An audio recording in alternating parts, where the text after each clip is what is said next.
Irmãos, é uma alegria estar aqui com vocês.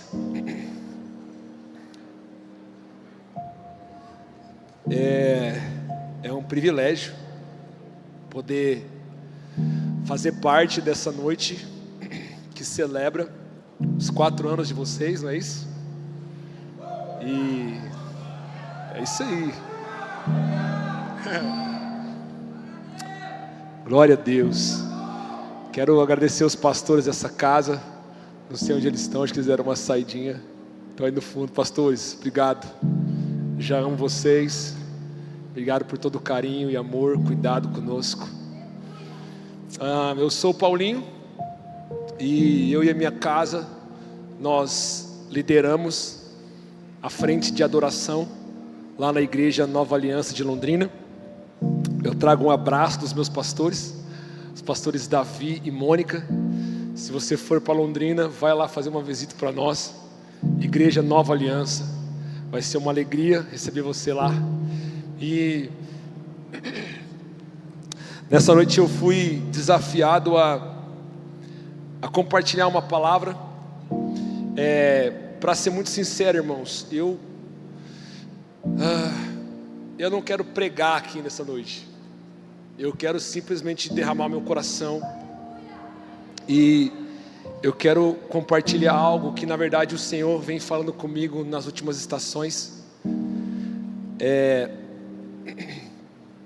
Então o que eu vou compartilhar nessa noite não é a respeito de um lugar que eu já estou, mas é a respeito de um lugar que eu estou entendendo que o Senhor está me chamando para ir.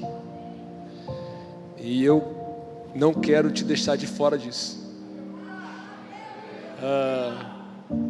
Quero ler um texto com você das Escrituras. A gente vai ficar basicamente nesse texto.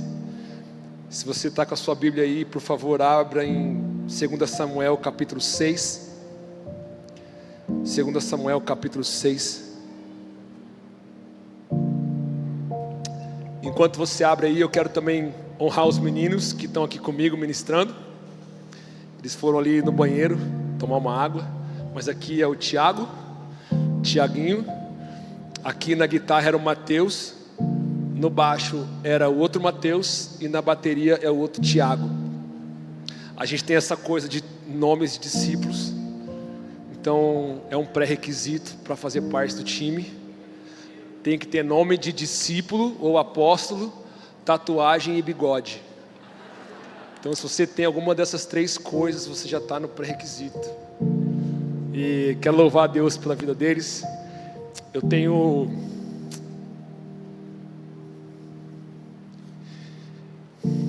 misturado a minha vida na vida desses caras. A gente tem misturado nossas famílias, nossos filhos. E é com muito temor que a gente canta o que a gente canta. Sabe, irmãos, nem sei porque eu estou falando isso, mas vou falar. Quando o Senhor nos deu essa canção, é Ele, havia um zelo no nosso interior, de dizer: Jesus, a gente não quer cantar algo que a gente não vive, livra a gente disso. Sabe, conforme o tempo foi passando e a gente foi vendo aonde a canção foi chegando, as nações foram tocadas, o Brasil foi tocado de alguma forma. É com muito temor que eu digo isso a vocês. Não é mérito meu, não é mérito nosso.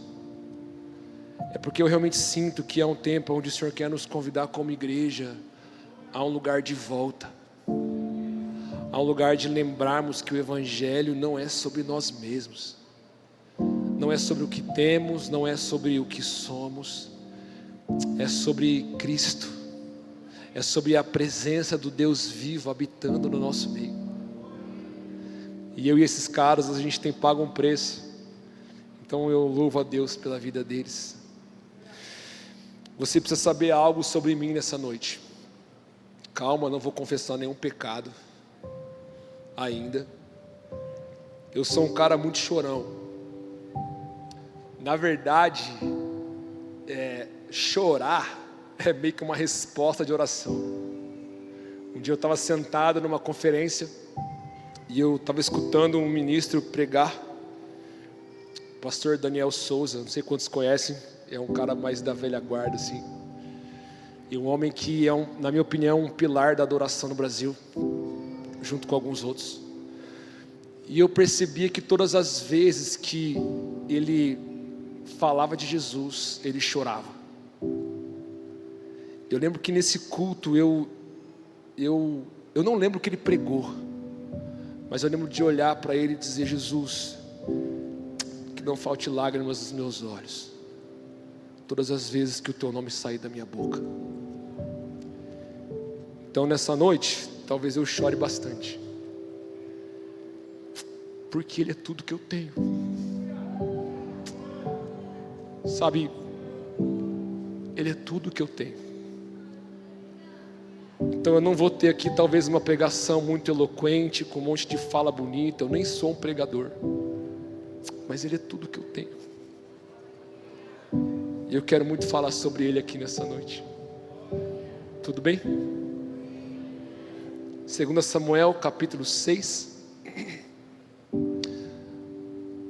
As escrituras dizem assim: Davi reuniu novamente todos os melhores guerreiros de Israel, 30.000 ao todo. Partiu com eles para Baalá de Judá, a fim de buscar a arca de Deus, junto à qual era invocado o nome do Senhor dos Exércitos, que está entronizado entre os querubins. Puseram a arca de Deus num carro novo e a levaram da casa de Abinadab, que ficava no monte. Saindo da casa, Uzá e Aiô, filhos de Abinadab, guiavam a carroça nova que transportava a arca de Deus. Aiô estava à frente da arca. Davi e todo o povo de Israel celebravam diante do Senhor, entoando cânticos e tocando todo tipo de instrumentos musicais, liras, harpas, tamborins, chocalhos e símbolos. Verso 6: Quando chegaram à ilha de Nacon, os bois tropeçaram e Uzá estendeu a mão e segurou a arca. A ira do Senhor se acendeu contra Uzá e Deus o feriu por causa disso, e ele morreu ali mesmo, ao lado da arca de Deus. Davi ficou indignado porque a ira do Senhor irrompeu contra Uzá, e chamou aquele lugar de Pérez-Uzá, como é conhecido até hoje. Davi teve medo do Senhor e perguntou: como poderei levar a arca do Senhor? Então resolveu não transferir mais a arca do Senhor para a cidade de Davi. Em vez disso, levou-a para a casa de Obed-edom, na cidade de Gate. A arca do Senhor ficou na casa de Obed-edom em Gate por 3 meses. E o Senhor abençoou Obed-edom e toda a sua família. Até aqui. Sabe, amados, o incômodo que o Senhor tem gerado no meu coração nos últimos tempos diz respeito sobre essa passagem e sobre algo que eu percebo que talvez como igreja nós corremos um grande risco de nos encontrarmos. A expressão de Davi nesse texto, eu não sei se você percebeu, mas quando esses homens estão trazendo a arca da casa de Abinadab, tudo leva a crer que os bois que traziam essa arca, eles tropeçam, essa arca cai, um dos homens vai tentar segurar ela, e ele toca nessa arca e ele morre ali. Davi olha esse cenário e ele diz: como eu faço para carregar isso? E mais ainda, o texto diz que Davi teve medo. Sabe, amados, 2 Samuel capítulo 6 é o desdobramento profético de algo que o Senhor começou a fazer alguns anos atrás na vida de Davi. Eu acho que você se recorda comigo daquele texto quando Samuel chega na casa de Jessé para ungir o novo rei de Israel. Jessé chama os seus filhos, todos entram, falta um só. O Senhor diz: não é nenhum desses. E daí Samuel vira para Jessé e fala: tem mais alguém E ele diz: tem Davi. E ali, quando Davi entra naquela sala, Samuel unge ele rei. E alguns estudiosos da palavra vão dizer que esse episódio que Davi é ungido rei, ele tem provavelmente algo em torno dos seus 13, 14 ou 15 anos. Ele é um garoto. E Deus encontra num menino um rei. O fato é que ali na casa de Jessé, Davi, ele é estabelecido para um lugar de governo, de reinado. Isso também tem um apontamento profético para Cristo. Mas o meu ponto é que desse episódio até o capítulo 6 de 2 Samuel, muita coisa acontece. Davi vai escrever salmos. Davi, ele vai ser chamado para tocar a sua harpa quando Saul está tomado por um espírito esquisito, e ele está transtornado. Davi, como um garoto, ele entra numa sala, ele começa a dedilhar aquela harpa, e a glória de Deus enche o palácio. Davi, ele vai crescendo, ele se torna um guerreiro, e ele é empoderado pelo poder de Deus, e o texto vai dizer para nós que a cidade começa a dizer: Saul matou 1000, Davi matou 10.000. O Davi do capítulo 6, que olha para a presença de Deus caída, para um homem morto, e diz: eu não sei como carregar isso, e ele tem medo, é o Davi que escreve: o Senhor é meu pastor, de nada eu tenho falta. Sabe qual é o meu ponto, meus amados? Alguma coisa aconteceu nesse capítulo 6, para que um homem que passou anos convivendo com a glória e a presença de Deus, chega num determinado ponto que ele não sabe dizer o que estava na frente dele. E o que o Senhor tem falado ao meu coração, sabe, nesse ponto do capítulo 6, Davi está se posicionando no trono, ele está assumindo o governo, ele está no ápice da sua autoridade talvez.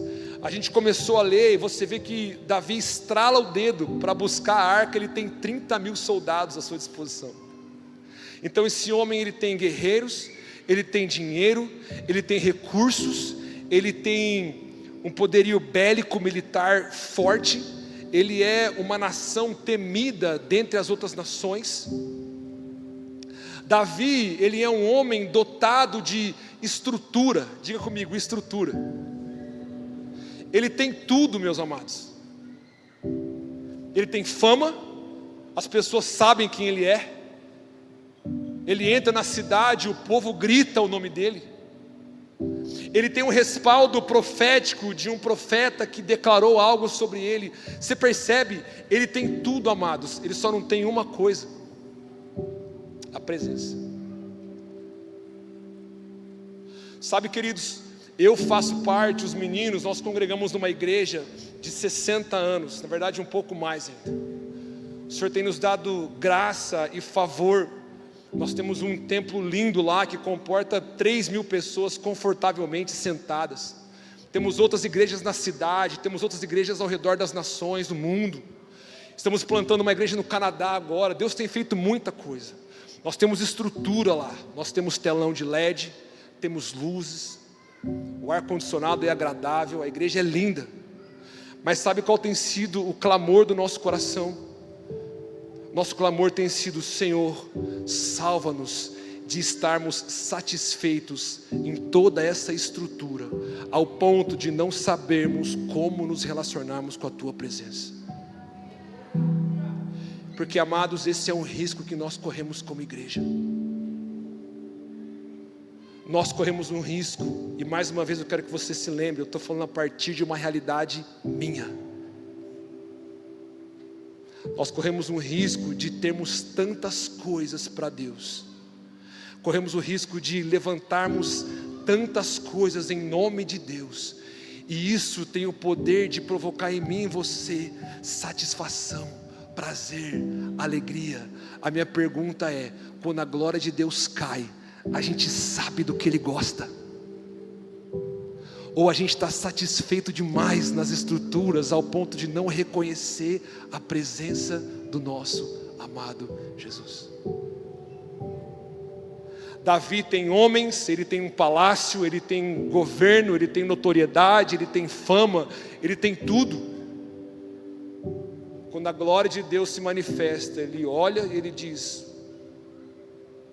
que isso? Tipo, é sério, Davi? É sério? Sabe, amados, Davi não chega nesse estado do verso 8, perdão, do verso 9, ele não chega nesse estado da noite para o dia. Quando a gente olha o texto, a gente vai ver que tem detalhes aqui que revelam para nós que talvez Davi se esqueceu de algo. Quero que você olhe comigo para o texto aí. O verso 3 diz assim: puseram a arca de Deus num carro novo, algumas versões dizem num carroção novo, e a levaram da casa de Abinadab, que ficava num monte. Sabe, queridos, para mim esse é o primeiro sinal de algo que Davi perdeu ao longo do tempo. Se você volta nas escrituras e você visita o livro de Êxodo, quando o Senhor dá ordem a Moisés para que ele construísse essa mesma arca, o Senhor, ele é muito claro na maneira pela qual ele havia dito que o seu povo deveria carregar essa arca. Eu não sei se você se lembra, mas quando Deus diz sobre o transporte da arca, ele fala: peguem isso, coloquem em 2 varões e coloquem 4 homens sustentando essa arca. Eles devem levar isso nos ombros. E aí a gente vê Davi dizendo: pega essa arca e coloca num carro novo. Num primeiro momento, talvez você olhe isso e você fala: Paulinho, mas, pô bicho, ele botou a presença de Deus na Ferrari da época, sei lá. Ele colocou Deus num lugar bom, é um carro novo, ele pegou o que tinha de melhor na época, ele usou da excelência dele. Sabe qual é o problema, amados? O problema é que Davi estava cheio de uma boa intenção, mas a verdade é que a nossa boa intenção nunca será maior que a nossa obediência. Davi poderia colocar essa arca, meu irmão, em cima de um carro de ouro. A pergunta é: foi isso que Deus pediu? E mais, quando o Senhor dá ordem a Moisés em relação ao governo do seu povo, Deus havia dito algo. Ele diz: Moisés, aquele que liderar o povo de Israel deve caminhar com a lei debaixo do braço ou ao seu lado. Deus disse: quem for líder da nação jamais tem que se desviar das escrituras, da lei, do que eu gosto. Então você percebe, amados, o lugar de falta de reconhecimento da presença de Deus, ele é fruto de alguém que talvez está muito bem intencionado, que quer oferecer coisas incríveis para Deus, mas não está caminhando debaixo ou com a escritura consigo. Não é à toa que a palavra diz que a palavra é a lâmpada para os nossos pés.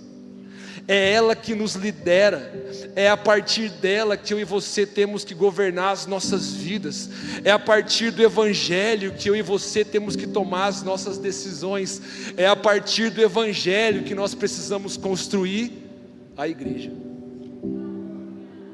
Então o meu problema não está no telão de LED, o meu problema não está nas estruturas. Como eu te disse, nós temos tudo isso lá em Londrina.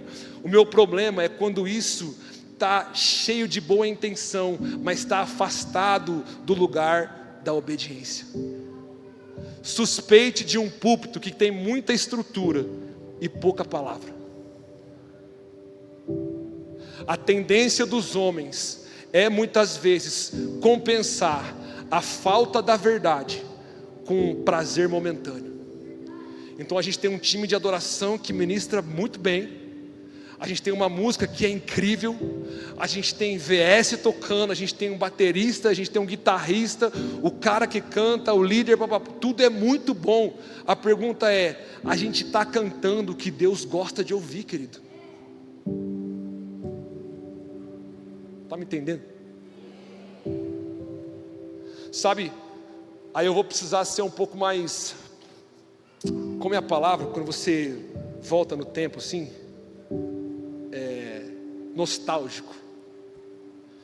Eu tenho revisitado alguns momentos da adoração brasileira.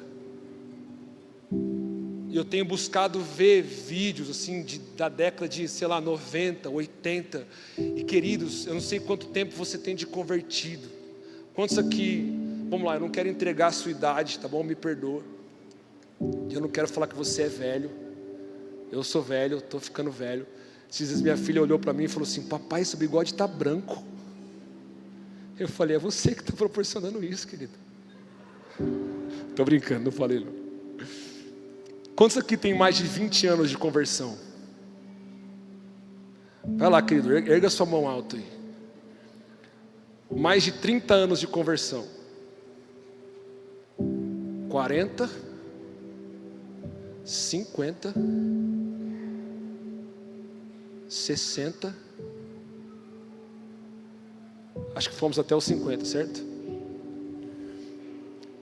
Se você volta e visita alguns momentos aonde Deus visitou o Brasil, principalmente na adoração, você vai chegar num momento da história chamada de adoração extravagante. Quantos viveram isso ou conhecem do que eu estou falando? Queridos, foi uma estação no Brasil onde a estrutura era muito ruim, o som era péssimo, os instrumentistas eram muito ruins. Isso não é eu que estou falando, os caras daquela época já falaram isso. Mas posso te falar uma coisa? Deus vinha. Deus vinha. Deus visitava reuniões ao ponto delas durarem 1, 2, 3 horas, das pessoas caírem no chão, tamanho era o peso de glória.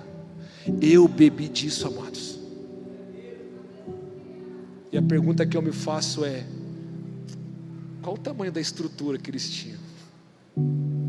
O quão excelente era a música que eles entregavam?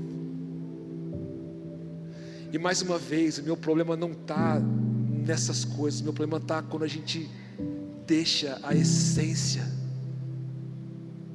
de algumas delas. Você está me entendendo? Esse é um tempo onde o Senhor quer nos lembrar do valor da sua palavra, do valor da sua presença. Amados, Jesus é simples. Jesus é simples. Jesus é manso, Ele é humilde.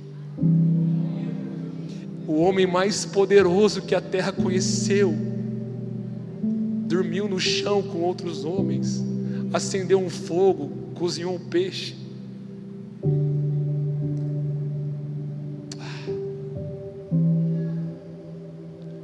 O Senhor precisa nos ajudar, queridos.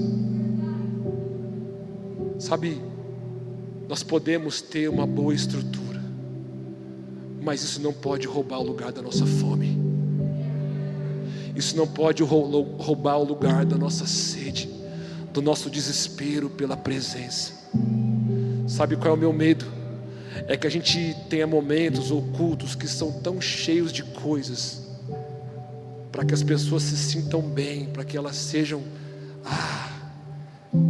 e no final do dia a gente está fazendo um culto para os homens e não para o Senhor. Mais uma vez, essa é uma luta lá da minha igreja. Está comigo? Então Davi se esquece disso. Ele manda trazer a arca de uma maneira que Deus não havia pedido.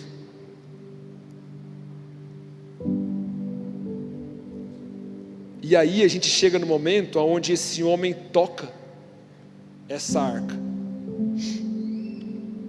Sabe, o problema de Uzá ter estendido a mão para segurar a arca é que Uzá, ele era um levita, ele era um sacerdote, ele era um homem que havia sido treinado para fazer isso daqui.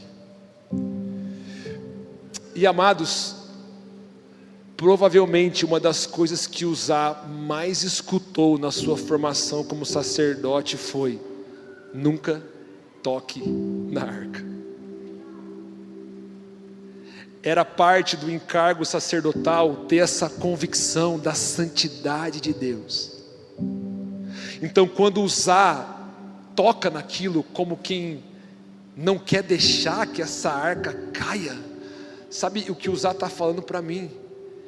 Que ele provavelmente confiou muito mais na força do seu braço do que no zelo pela presença.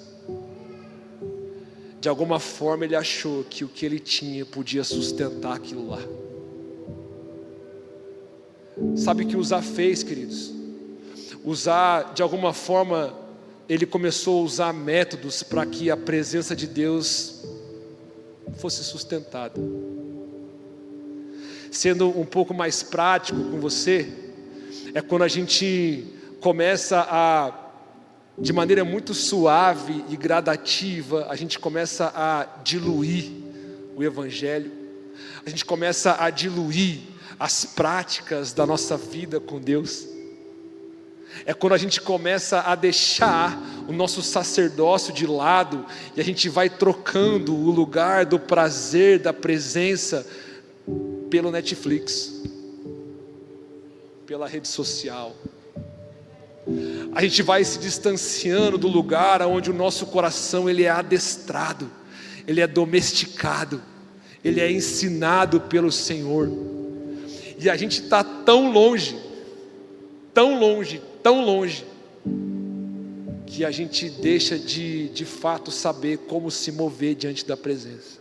Sabe, eu ouso a dizer para você que nós vivemos numa época onde o diabo, ele está tão interessado em te manter talvez numa vida de pecado, ele está muito mais interessado em manter eu e você distraídos, anestesiados. Sabe por quê, querido? Quando você está vivendo uma vida de pecado, você sabe que você está pecando, é ou não é?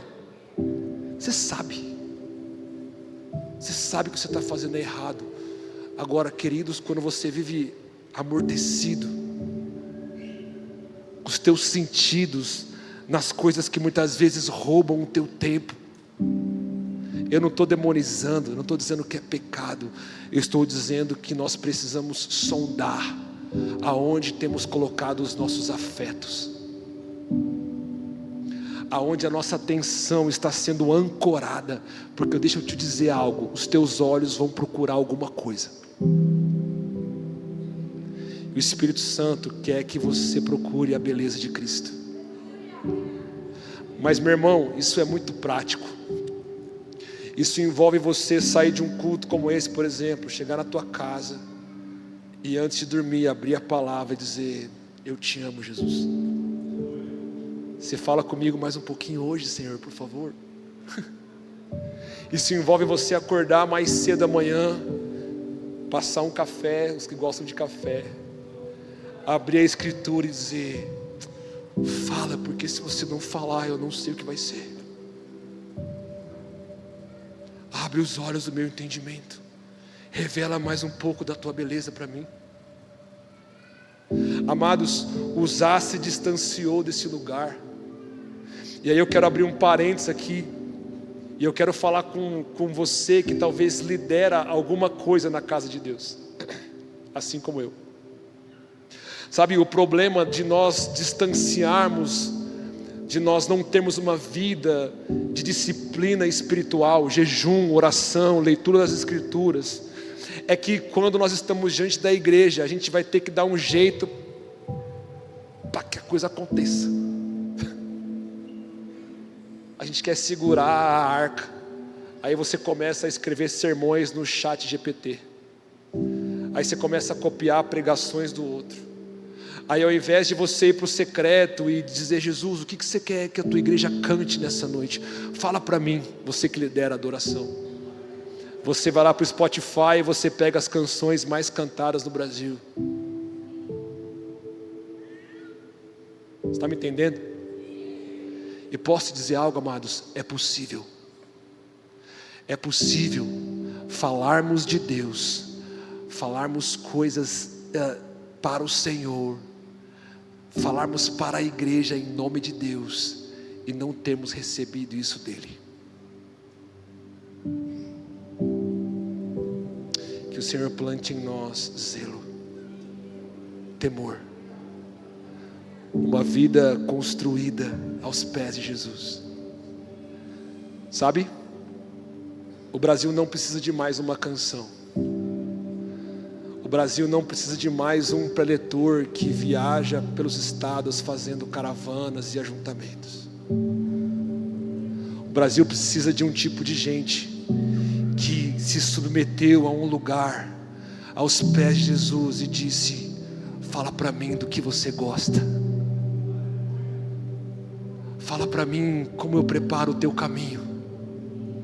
Amados, o lugar mais eficiente que um líder pode ter diante da igreja é se tornar desnecessário.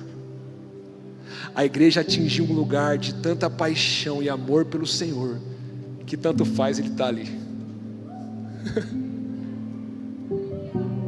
É isso que consumiu a vida de João Batista. É isso que fez ele gastar os seus dias e no final dizer: importa que ele cresça. João, mas e você, João? Isaías profetizou a seu respeito.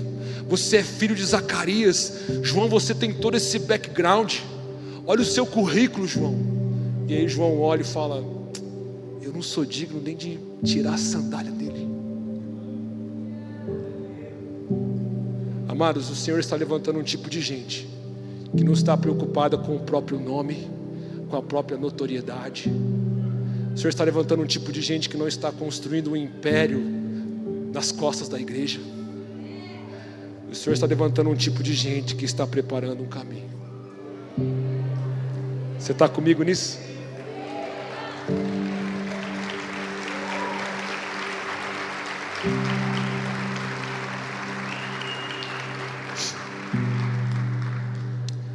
Eu sou tão bom pregador que nem o título da mensagem eu falei. Caraca. Então se você está anotando, anota aí o título da mensagem. Eu não vou começar de novo, tá? Mas o título dessa mensagem é Casas de Glória. Porque Davi passa todo esse perrengue. Ele se vê nesse lugar distante de não reconhecer a presença, não saber como tratar aquilo. E aí, depois desse cenário de um homem morto, aquele caos aparente, ele desiste de levar a arca para a cidade dele. E eu não sei porquê, a palavra não fala, mas eles decidem levar a arca para a casa de um homem chamado Obed-Edom. Fala comigo, Obed-Edom. Não é um nome bom para filho, né? Perdão se você chama Obed-Edom. Obed-Edom.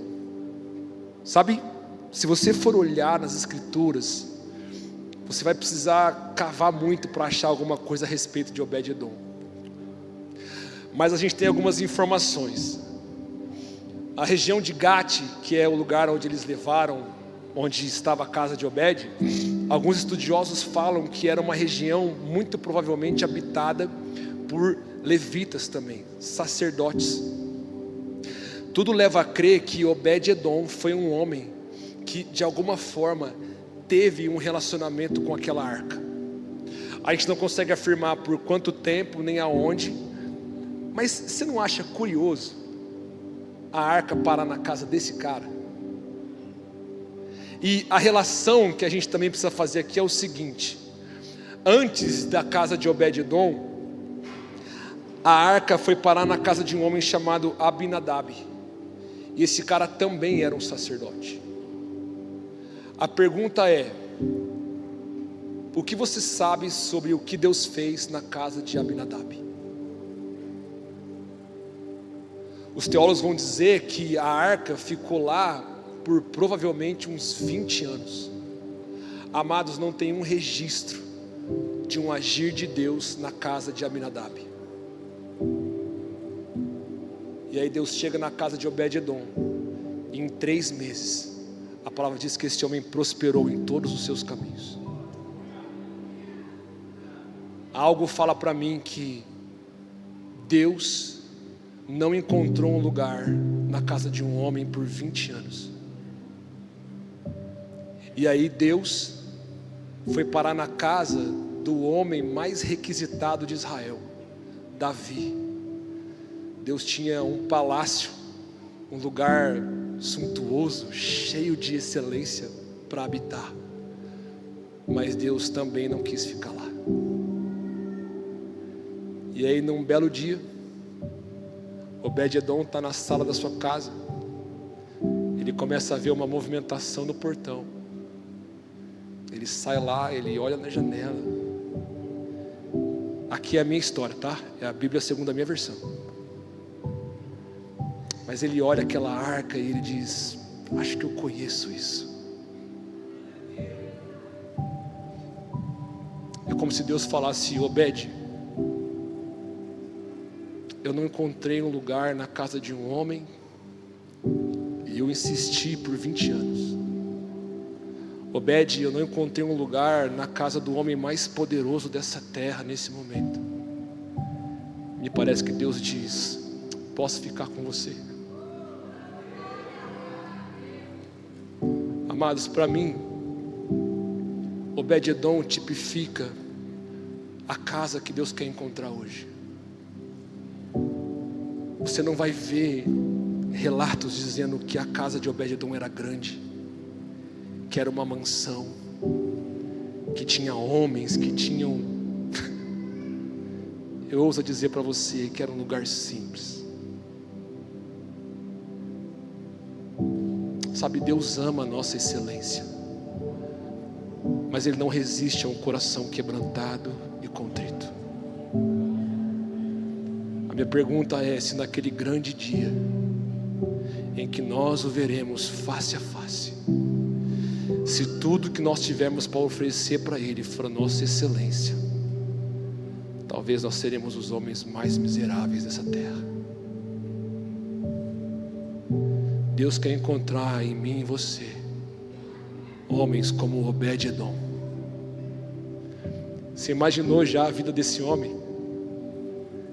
Você imaginou que ele acordava de manhã para tomar café, ele olhava na sala, ele dizia: o trono de Deus na terra está na sala da minha casa. Amados, algo me diz que esse homem construiu um lugar de amor para o Senhor, ao ponto de Deus dizer: eu posso ficar com você. Sabe, eu sinto no meu espírito Deus dizendo para a igreja: eu estou procurando um lugar, eu estou atrás de casas de glória, eu quero habitar no meio do meu povo. Porque aqui tem outra verdade, amados. Você crê que Deus está em todos os lugares? Você crê nisso? A palavra diz que Ele é onipresente. Eu creio nisso. Deus está em todos os lugares. A pergunta é: Deus está se manifestando em todos os lugares? Não, Deus não está se manifestando em todos os lugares. Deus se manifesta aonde Ele é amado, querido, desejado, esperado. Deus se manifesta em lugares aonde tem muita excelência, tem luz, tem câmera, tem telão, mas tem fome, tem sede. Deus se manifesta em casas de glória, formado por homens e mulheres que dizem: nós precisamos de você, se você não vier, não vai dar certo.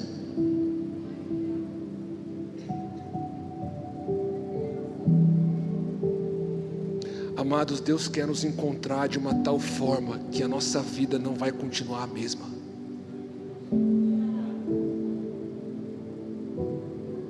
Não vai ser possível continuar tocando a vida normalmente.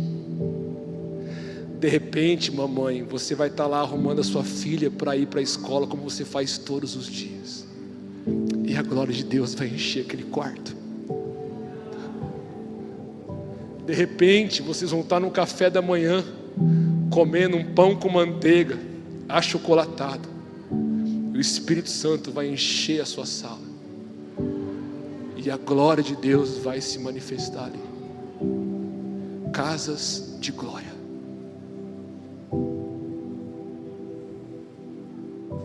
Sabe, queridos, o meu maior desafio não é escrever canções. Meu maior desafio e a minha oração tem sido: Deus, eu não quero que daqui 15, 20 anos os meus filhos cheguem para mim e digam: papai, você cantou uma música um dia e um monte de gente cantou. Eu quero que se passem 10, 15, 20 anos e eles tenham um conhecimento da glória de Deus. Que não sejam canções que eu tenho para oferecer para eles, mas um lugar para o Senhor habitar. Você está comigo nisso?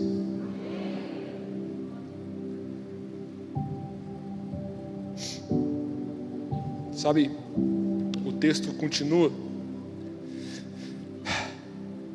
Davi, ele fica sabendo que Obed-edom estava sendo abençoado, e ele volta até a casa de Obed-edom depois de 3 meses. E aí ele decide levar a arca, agora sim, para a cidade de Davi. O verso 13 diz assim: quando os homens que carregavam a arca do Senhor davam 6 passos, Davi sacrificava um boi e um novilho gordo. Davi usava um colete sacerdotal de linho e dançava diante do Senhor com todas as suas forças. Assim Davi e todo o povo de Israel levaram a arca do Senhor com gritos de alegria e ao som de trombetas. Verso 17 diz assim: trouxeram a arca do Senhor e a colocaram em seu lugar, dentro de uma tenda especial que Davi tinha preparado para ela. Davi ofereceu holocaustos e ofertas de paz. Depois que terminou de oferecer os sacrifícios, abençoou o povo em nome do Senhor. Para cada homem e mulher israelita da multidão, ele deu um pão, um bolo de tâmaras, bolo de passas. Então voltaram para casa. Verso 20: quando Davi voltou para casa, a fim de abençoar sua família, Mical, filha de Saul, saiu ao seu encontro e disse: como o rei de Israel se mostrou digno de honra hoje, exibindo-se sem qualquer vergonha diante das servas, como um homem vulgar.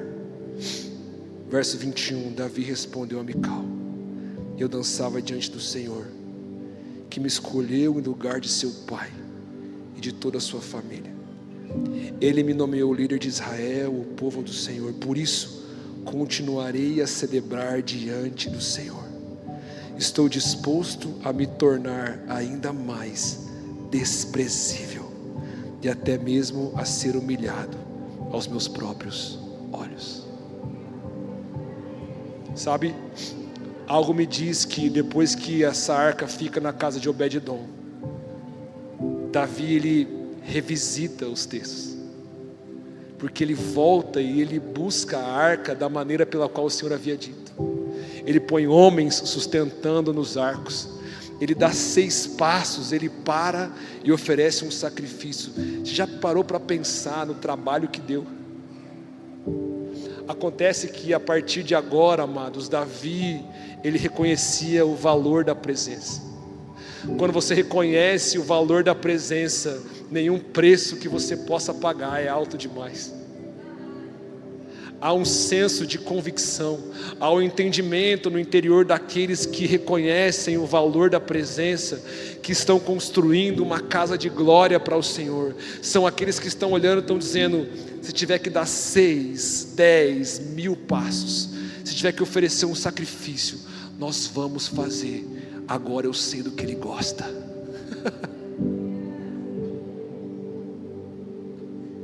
Sabe, eu encerro com isso. Davi, ele é reprovado pela própria esposa. ele abençoa o povo, e olha um detalhe interessante, ele não perde a excelência. Eu não sei se você percebeu, mas o verso 17 fala que eles trouxeram a arca e colocaram ela no seu lugar, numa tenda especial. Tinha excelência, amados. Eles colocaram aquilo num lugar bonito, mas isso estava calçado dessa convicção: nós sabemos do que ele gosta. A esposa de Davi olha para ele e reprova ele, diz: nossa, como você foi exagerado, amostradinho. Amados, aqueles que reconhecem o valor da presença não estão preocupados com a sua reputação. Sabe o que impede a igreja de muitas vezes acessar lugares de um derramar da glória? É porque a gente ainda está preso nessa coisa chamada reputação. Cara, o que vão pensar de mim se eu adorar de tal forma? O que vão pensar de mim se eu der uma oferta X? O que vão pensar de mim se eu fizer tal coisa? O que vão dizer se eu...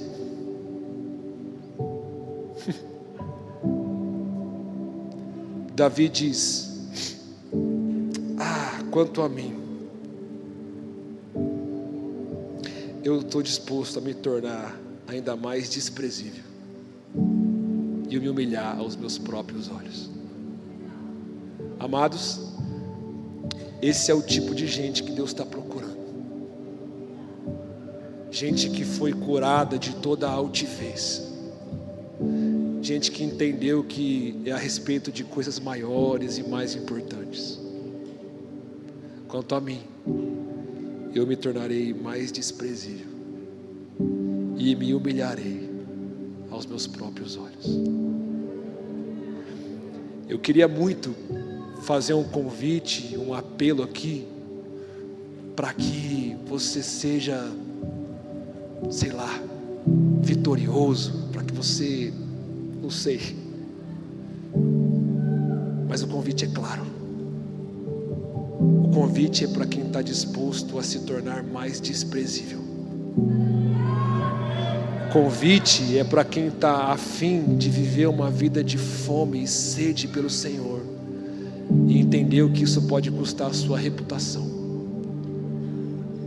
O que vão pensar de mim se eu começar a falar de Jesus na minha faculdade? Não estou preocupado com isso. O que vão pensar de mim se eu, no meu trabalho, começar a fazer um culto de oração? Eu não estou preocupado com isso.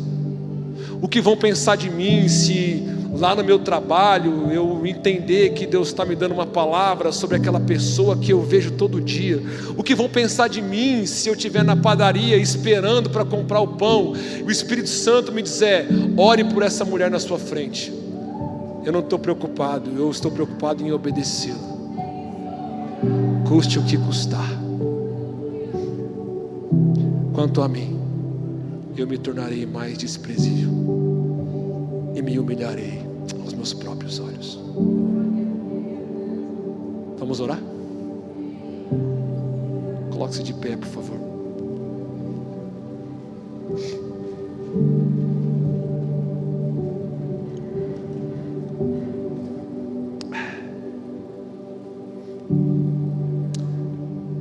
Então vamos tentar organizar as coisas.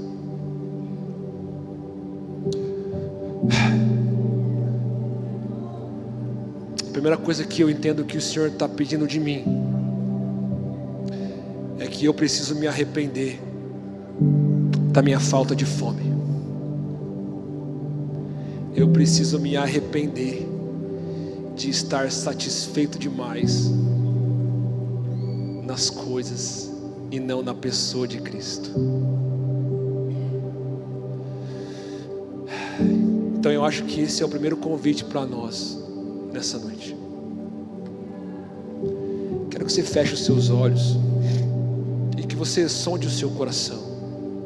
É você e o Senhor. Amados, mais uma vez, eu estou falando de uma realidade que eu vivo, que eu estou envolvido, e estou pedindo para que o Senhor me ajude. É necessário um caminho de volta. É necessário um caminho de olhar para as veredas antigas. Deus nos chamou para uma vida de fome e sede pela presença. Deus não nos chamou para uma vida morna. Sabe, quando o autor escreve a igreja de Laodiceia, em Apocalipse, ele diz: eu tenho contra ti, você não é quente nem fria, você é morna, e eu estou a ponto de te vomitar, diz o Senhor. Amados, a excelência, as coisas e situações, ministério, sabe, os frutos que de alguma forma a gente dá na nossa jornada, muitas vezes podem fazer isso com a gente, pode nos anestesiar, pode roubar o lugar da fome e da sede do Senhor. Mas essa é uma noite onde o Senhor está acendendo o nosso interior de volta. Ele está, sabe, gerando em alguns de nós aqui fome genuína, um santo desespero, um coração ardente que diz: eu posso ter tudo, se eu não tiver você, o que será de mim? Então tudo que o Senhor fará é consequência desse lugar. Quero que você sonde o seu coração.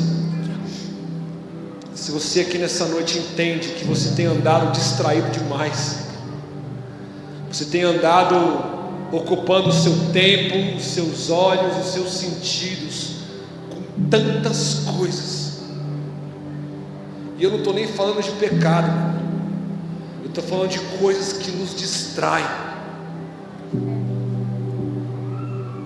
Nessa noite o Senhor quer ouvir de mim e de você uma oração de arrependimento.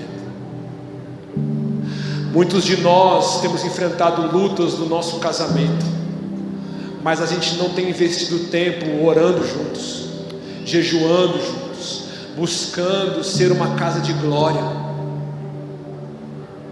Muitos de nós temos amado mais o dinheiro do que as pessoas, temos corrido atrás de conquistar tantas coisas e nos esquecido de gastarmos tempo aos pés do nosso amado Jesus.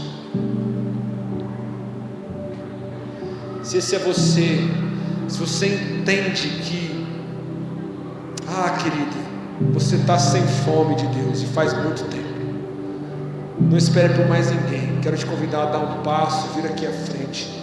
Esse apelo é para mim, queridos. Eu preciso de mais fome, eu preciso de mais sede.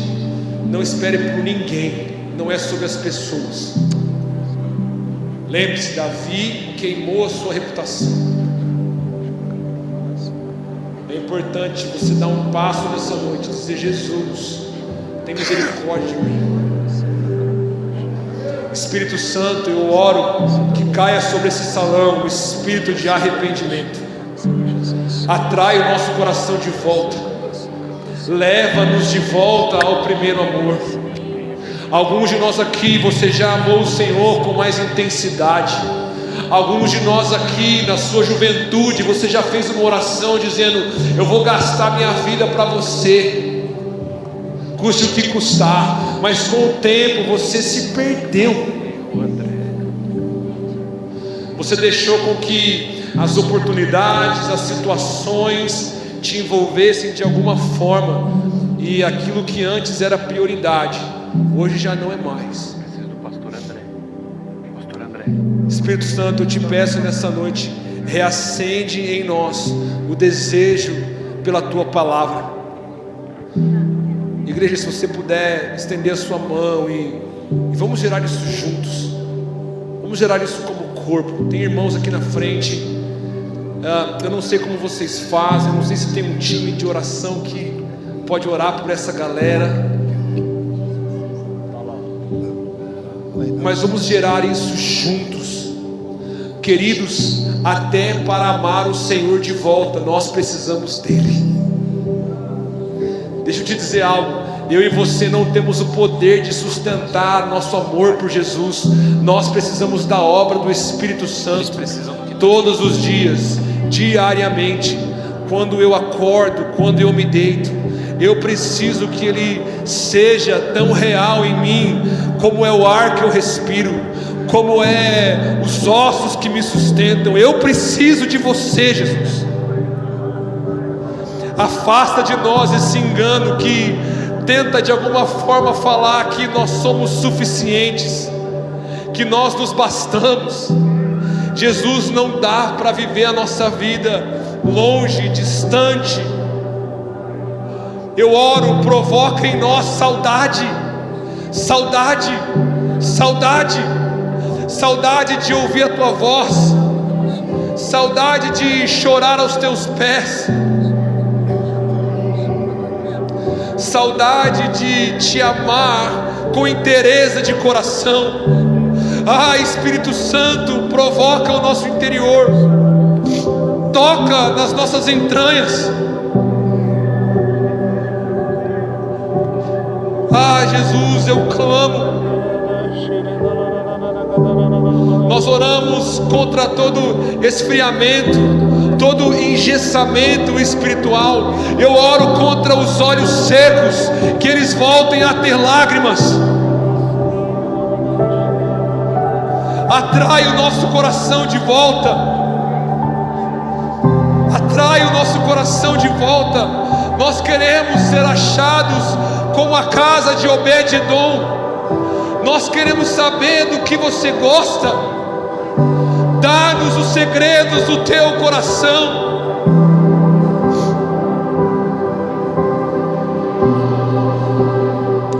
Vamos lá, igreja, só mais um pouco, vamos lá. Se você está aí atrás, se você puder levantar a sua voz, vamos encher esse lugar com esse clamor.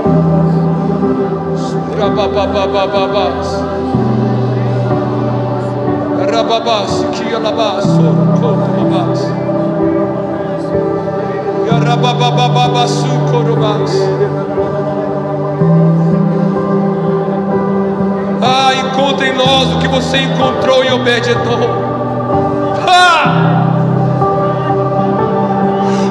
Se você morar no nosso meio, nós não queremos uma visita, nós não queremos um culto bom. Se você olhar para Campinas, se você olhar para a igreja Farol e decidir fazer desse lugar o estrado dos seus pés, se você decidir governar essa região a partir dessa igreja, se você decidir tocar os bairros dessa cidade através das casas dos meus irmãos aqui,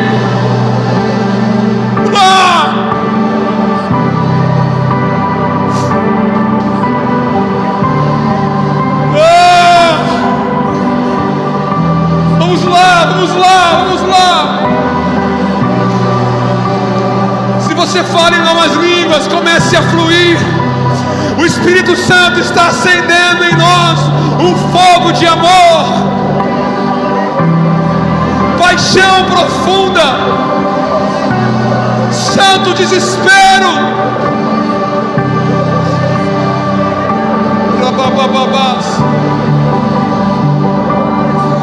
Se você decidir restaurar os casamentos dessa cidade a partir dos casamentos dos meus irmãos aqui,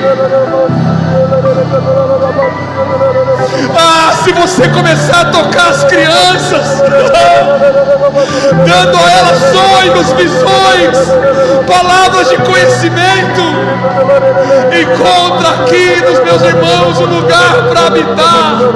Santo de Israel, faz desse lugar a tua casa, eu te peço. Se você decidir tocar a economia dessa cidade a partir dessa igreja,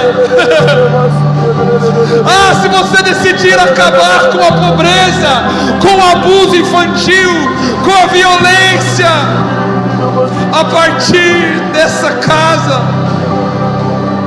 Faz da igreja Farol uma casa de glória, nós te pedimos. Vem nesse lugar, manifesta a tua beleza.